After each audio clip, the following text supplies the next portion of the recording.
Hey everybody, Raziel here, coming back at you with another Smite God build for the Xbox One, or any platform, really.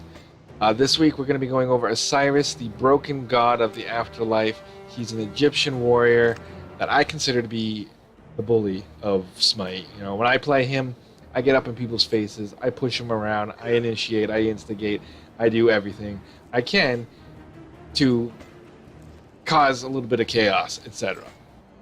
He's basically, in my opinion, an in-hand god or a basic attack god, as opposed to an ability-based warrior, because his abilities don't really scale up 100%, and they set him up more for him to chase down and beat on his enemy.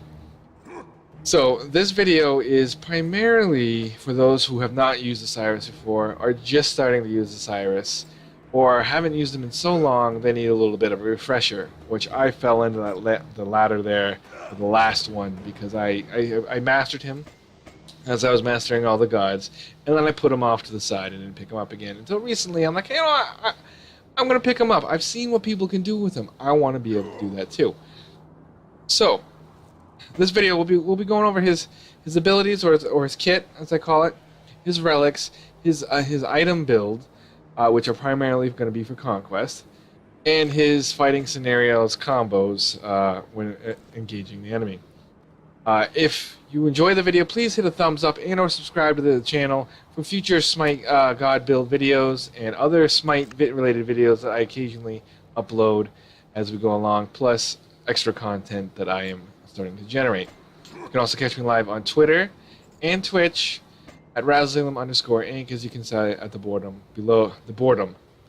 below myself.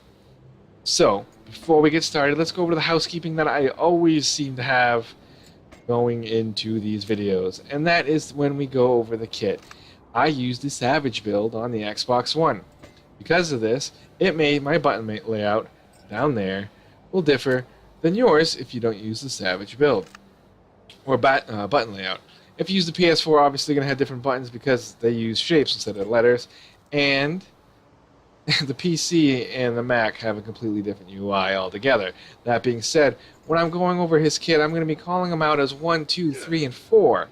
His 1 being the one all the way to the left, his 4 being the ultimate. This will hopefully clear up any confusion that will happen later on. Now that I've said that, let's get right into his kit. We'll start out with his passive ability. It's called Fragmented. Each time Osiris uses an ability, he burns away a fragment of his body. If you read his lore, you'll understand that. Gaining physical damage mitigation for each missing fragment. Okay. After losing 8 fragments, I feel it's 8 fragments, he becomes his spirit form. Oh, so okay, before we get into the next part of the passive, so far, he's getting mitigation per fragment. So we get a 2% mitigation times 8. So that's 16% physical damage mitigation. So he's not going to mitigate magical damage. So mages and guardians are still going to hit him as normal. But against hunters, assassins, and other warriors, he's mitigating just from using his abilities. He's getting a mitigation stack. Okay, that's cool. But on top of that, his passive, when he goes full-blown spirit form, gives him the ability to walk through barriers. Now, I'm not talking about the random walls that are in the maps, the Conquest, the Clash, etc. I'm talking about Odin's Ring of Spears, Cabrakan's shit.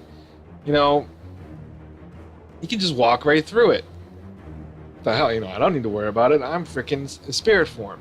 So, that's okay. And there's no actual time, you know, expiration for this part of the passive. He just has to have 6 successful basic attacks. So I'm assuming that means they have to land on something, a minion or a god. So he could jump into spirit form, you know, while in the Ring of Spears, just waltz his ass right out, and not even, you know, swing his whip, and that will last until, you know, until he makes it back to Fountain, and then it comes out and starts hitting people. That's a pretty good passive against Odin, especially Odin and other gods that have that type of wall scenario. I believe maybe even Thor walk through his shit. So, we're going to his 1, Sickle Strike. Osiris throws his sickle forward, right? It stops the first enemy hit, dealing damage and slowing them. This can also include minions. So if you're aiming for God, and there's a minion in between you and the God, it's going to hit the minion. Sickle remains for the duration of the slow. Oh, I forgot to read. It does damage and slows them. Okay, that's cool. So, you know, at max rank it does 220 plus 30% damage. At 100% physical power, it's 30, you know, whatever. Well, I'm always doing the maths. You get the point. 30% of your physical power is going to be in addition to that 220 at max rank. I use it mostly for the slow. It's a 3-second slow, and it slows the enemy for 20%. All right, that's pretty damn good. And, you know, it's got some range to it. It's got 55 unit range. So it's, you know, a one-and-done Frostbound Hammer kind of scenario. It's good. It's good to initiate. It's good to chase down. Again, going over these abilities in this kit, they're not going to be scaling substantially a large amount. You know, you're not going to get 100% on his one, etc. They set him up to chase and bully the shit out of the enemy. Excuse me, out of the enemy. His next one is called Spirit. What the hell's with my freaking talking in this video? All right, Spirit Flail. It's a ground target, 15 unit radius. It's a pretty decent radius. This ability is his poke and his cleanup ability, and it's also his main, or you know, half the wave clear kind of scenario. If you can group up the wave into one, you know, mid to late game, which you might, you know, if you're trying to push a tower by yourself, you can clear out the entire wave essentially with this ability if you can group them up good enough. So he imbues his flail with spirit energy. I guess that's his whip. Striking at the target ground location. Enemies hit take damage, and Osiris gains movement speed. That's pretty cool, you know. If the enemy in the spirit flail has already been hit with the sickle, the slow duration is increased in power and duration. Okay. So there's 280 plus 50% of your physical power. Again, not a huge scale. 50% is kind of average. You know, it's obviously in the middle. But, you know, in terms of scaling for other warriors and other gods, 50% is kind of meh. But, you know, it slows. If they're under sickle. So it increases your one, essentially. It's a 40% instead of the 20. So it slows them down even more, right? You gain a speed buff of 20% for those 3 seconds, okay? So it's like a Frostbound, Hasten Fatalis kind of scenario in his 2. Alright, let's go on to his 3. Judgment Tether. This is the bully freaking ability right here. This is the ability I like to pop and just beat on the enemy. Alright? And I'll go over that when I go over his combos and fighting scenarios at the end of the video. But, you know, it's a radius, and it radiates out from himself. Osiris flings out mummy wraps, tethering himself to all nearby enemy gods. You can hit all 5. On, you know, if they're all right there, team fight late game, you slap this out, you can get all 5 with this. Targets hit, deal damage, reduce damage over the next 4 seconds. So, you tether them. In a team fight, they're dealing less damage over the next 4 seconds. Whether they're magical or physical, doesn't matter. The tether can be broken if they get outside my radius, which is a possibility. But targets still within the range, after the duration of the tether, they're stunned. Right? That's huge. That's huge in a team fight scenario. Because they're doing less damage, alright, for 4 seconds. So they get a reduction of 30% at max rank, plus an extra 20% by the end. Okay? It's 5% per second in addition to that. So by the end of this 4-second tether, they're still in there. They're stunned, for one. Okay? But it's leading up to 50% damage reduction. They're not doing too much damage at this point. Alright? If you're able to stun them, even better, you know, because you you set it up for yourself, you set it up for your allies to do more damage. The stun duration is 1.4 seconds, and honestly, in a team fight, if one god gets stunned in that tether, the entire team can just focus on him and burn him down before that 1.4 seconds expires. A good ability. I use it a lot. Now his ultimate is 4. Is Lord of the Afterlife. He leaps, but you can, I think, choose the the distance. It's not a designated leap. He shreds off any remaining fragments, gaining the benefit of his passive and leaping forward. Targets all enemy gods in the landing area. This video is going to be horrible in terms of my English, and it's my first language, by the way. Pretty much my only language. Healing damage and preventing them from healing. Okay. What? This is great. Because not only do you get your passive, which we went over in the beginning, which is pretty damn good. Alright? But you also deal damage when you land on them. Alright? And if they survive and they're a healer, Aphrodite, I'm looking at you. Okay? You freaking pain in the ass lately. They can't heal. Boom. And you can beat on them some more. Alright? Targets are rooted for less than half a second, 0.4 seconds, during the attack. Okay, that's not bad. Minions in the target are also take damage. So it's not just the enemy god. So this is a good chase down. Maybe even an initiate, depending on what the enemies have for team comp, for health remaining, etc. So it deals 620 damage plus 80% of your physical power. And this is another instance where I say his scaling's not that great, because 80% is his highest scaling in the entire kit. And that's not that much for an ultimate. I mean, there's some people who have 120%. The average, I would say, is 100% of physical. But I digress. Anyway, he's such a freaking bully. And I'll go over these abilities here at the end of the video. Next, we're going to be going over his relics. Alright, so this build is primarily for conquest, right? But it can be used in Clash, Arena, Siege, etc. Assault, as always, I say, it will change up your item build depending on your team comp and the enemy team comp, because you can't go back to the fountain. That game mode, so it changes how you're going to have a build. And each game is going to change because it's all random, etc. So, because these are for conquest, he's a warrior. Primarily, he's going to be in the solo lane. He's going to be going against primarily another warrior. There are occasions where he's going to go against a guardian or a mage. But it's going to be, for the most part, another warrior or a physical god. You know, sometimes you get assassins in there if people are try-harding or showing off or anything like that.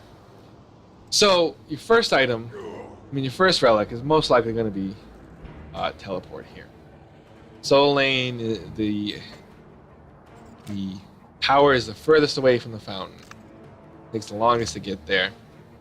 So this helps to get you back into the mix, not miss a wave, prevent your tower from getting damaged if you can. So you're gonna get teleport right off the bat. Sometimes people don't choose a relic at first to see what the enemy god chooses. More than likely, they're also going to choose teleport. If they don't choose teleport, this frees you up to choose something else, like a purification if they're running something with a lot of CC in the solo lane, or you can pick up a weakening curse if they're a healer, or they have a lot of healing capabilities, or just a meditation. If the enemy does not have teleport, it opens up your possibilities. 9 times out of 10, you're probably going to be using teleport. So we're going to put that here. For your second relic, could be med, could be sprint. These are probably your best bets to go with. I'm going to go with med. Never had, to have another meditation. You could completely do it. You could probably go with thorns, which is a fairly new quote unquote relic. It's shielded on the world. It reflects damage back as magical damage to anyone who's damaging you yourself. So Those are the pretty much what you're gonna go with. You could go, again, you can go with sprint if you need to run away or chase down. Item build. All right, so most people when you do solo lane, depending if you're doing an ability-based god, you're gonna go ability-based physical god. You're gonna be going Bluestone, but he's an in-hand god. You're gonna be going Death's Toll to start out. A power weapon Gives you physical power, gives you health, but more importantly, the passive. Every basic attack restores 6 health and 1 mana. And actually, in 3.14, the patch notes just came out for PC today, that's going to increase to 2 mana. So it's going to be a little bit more potent, a little bit more sustained, especially for that solo laner. Because you'll be left alone, essentially, for the first half of the game. Next, you're going to go into... next, you're going to go into Warrior Tabby. More movement speed, and you're going to get, 40 physical power.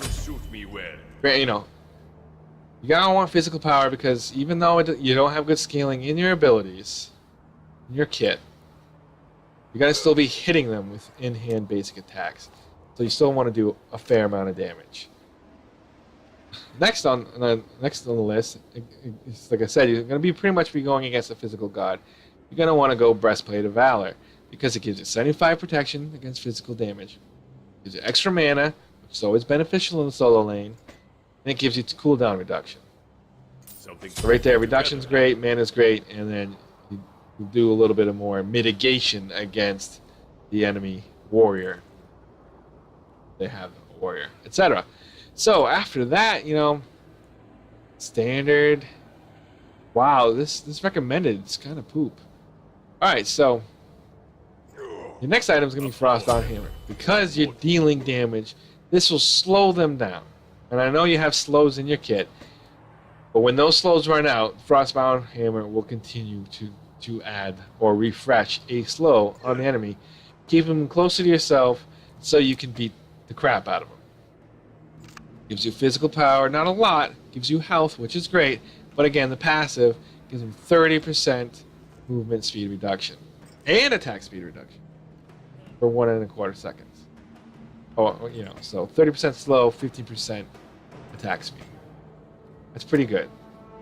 And it's a damn good item in the solo lane. So it's good to it's going to be picked up more times than not. Next item will be, because he's a basic attack god, in-hand god, Kin Size. Physical power is kind of good. It adds some more attack speed, which is great. You want to hit more and more, especially with the passive on Kin Size. Every time we get Kin Size in the build, which is pretty much every time there's a physical god that beats the crap out of people, is because the passive. It deals an additional 4% of the target's maximum health every time you land a basic attack. I mean, come on. That's just... You land 5 hits, it's 20% of his life, essentially. You can't go wrong with Kin Size. So the next item, this is where you can kind of go... I would say these 4, or including the 5, including the start items, are your base items. You're going to want to go with these no matter what. Now, depending on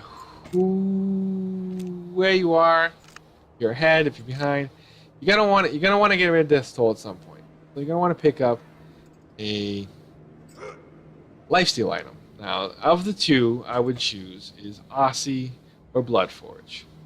Now let's see. His attack speed is 1.4. I would personally go Aussie. A lot of people go Bloodforge for that because it's got that huge physical power, and the pass is pretty good. If you're getting a lot of kills, go for this because you get that shield and movement speed on top of that. But Aussie has penetration, more attack speed, and lifesteal, and the passive gives you additional lifesteal if you go below a threshold. So, and it's cheaper. So you get this item in hand in your kit already. Boom. And you'll probably have sold Death's Toll at this point to get the Aussie. And I tend to use Well, you could go for Hasten Fatalis, but there's kind of a Hasten Fatalis. You know, he's got a lot of slows and movement speeds in his kit. But, you know, it gives you additional attack speed and movement speed, and it gives you that, you know, ability to pretty much dance around your enemy. I think you could go also Stonecutters, because it gives you physical power and movement speed, and you're going to be doing a lot of basic attacks, so it gives you protections and takes protections from them. And then, what I usually go, if I don't need an additional defense, I don't need a robe of some sort, or Genji's guard, or whatever, I'm going with this crit chance. Right? I'm going with Wind Demon. I'm picking up Wind Demon a lot more, because I've been playing a lot of Assassins lately, than I do Deathbringer, because of its passive. Yes, the physical power is a little bit less than the Deathbringer, and the critical strike chance is definitely less than the Deathbringer. But when you crit, you gain attack and movement speed by 20% for 5 seconds. So you can catch up to the enemy when you crit. And that's why I get this item. That's my last item. Usually. Again, this is situational. The last 2 items could be straight up defense. A lot of people will put Bulwark of Hope in there maybe. Go, you know, so they can stay in the front line against mages and stuff. I mean, but if you're straight up pooping on the mages, you may or may not need it. I mean, he's a bully, you know. I get up in the face of my enemy, the squishies, you know, even the tanks when they get kins going, and I tear them down. I tear them down, and it's fun as hell. Well, that's the kit. Again, situational, depending on your team comp and their team comp. More times than not, this item build will help you out. Go with this to start. Change anything out you need. Maybe you want to go Bloodforge because you don't like Aussie. You want that extra little damage. Maybe, you know, if they got more magical, then you're not going to need the Breastplate of Valor. You go Genji's Guard or something like that. You want cooldown reduction, though, if you can get it in there. I think there's a robe in there with some cooldown reduction. And I think it even has CC reduction, etc., etc. So now we're going to go into his fight scenarios, combos, etc., etc. We're actually going to move him now. Jump. Oh yes, we've got the new health bars, you can see. They're kind of big. I don't know particularly like them. I mean, they're super visible. See, Ra's got a lot of health probably compared to these guys because they're level 1. But, you know, when you get 5 of the enemy all kind of grouped together, it's kind of distracting. So hopefully you have the ability to do some kind of manipulation here, which they talked about again in the patch notes for the PC today. So anyway, I'm just going to do some basic attacks. And this last one is kind of a cleave. It'll hit multiples. And I'm getting my crit in there. Let's see if I can get the crit again. Yeah, okay. Movement speed down there. My death. My wind demon. So, I mean, if you look at this, and I guess it's a level 1 Odin. And I'm doing 220. You know? The crits should be higher than that. They're 440. Okay, so that's not too bad. My attack speed's pretty good. My lifesteal's pretty good in this build. Now, if you look at my passive down here, notice there's a model of Osiris, essentially, a horseshoe-looking thing. All right. When I start using my abilities, that's going to light up blue in certain areas to, you know, denote the 8 stacks to get to my passive. So first, we're going to go with his sickle. Here it is. His 1. Got some pretty good distance. You hit an enemy guard there, it sticks with them, and you can see they're slowed down. This guy's not running, but he's slowed. Okay. Next item is his 2. Got an even better range. Throw that down. Boom. Got pretty much it's a little bit larger than that circle that he's in right now. Use that to poke against waves. You know, if they're sticking on a tower, you're like, hey, these sons of bitches. Oh, I'll just throw that down and get them. Okay. Tether. Woohoo! Yeah, look at that. Good old radius. Alright. Tether them here. They're still within the radius, and they're stunned. Okay? And then the ultimate. I'll go over the ultimate after I go over the fighting scenarios. Because when I'm going against Odin bot here, it's not really going to matter that much. So, Excuse me. When we get into it, damn, soda. You're gonna start beating on them. You're gonna have frostbound, okay? You're gonna try to get away. What I usually do, if I can get one or even any kind of, look at scenario here, I'm gonna start getting as close as I can. If you look at before we get going, look at my god. My arms are different colors now. They're more spiritual, and the passive shows the arms, okay? So let's do another ability there. I got a leg, 2 legs, okay? So I'm starting to get my spirit form going on here. It's a nice little indicator, if you can't tell on his body himself, what's going on. So, alright, so I get as close as I can, alright? They dash, they turn one away. I pop out a tether, I sickle, and then I hit him with this, and I'm doing some damage. And then they're stunned, and I hopefully clean up. That's how I go. Alright? That's if I can get close to him. Hopefully that didn't frickin' stutter right there.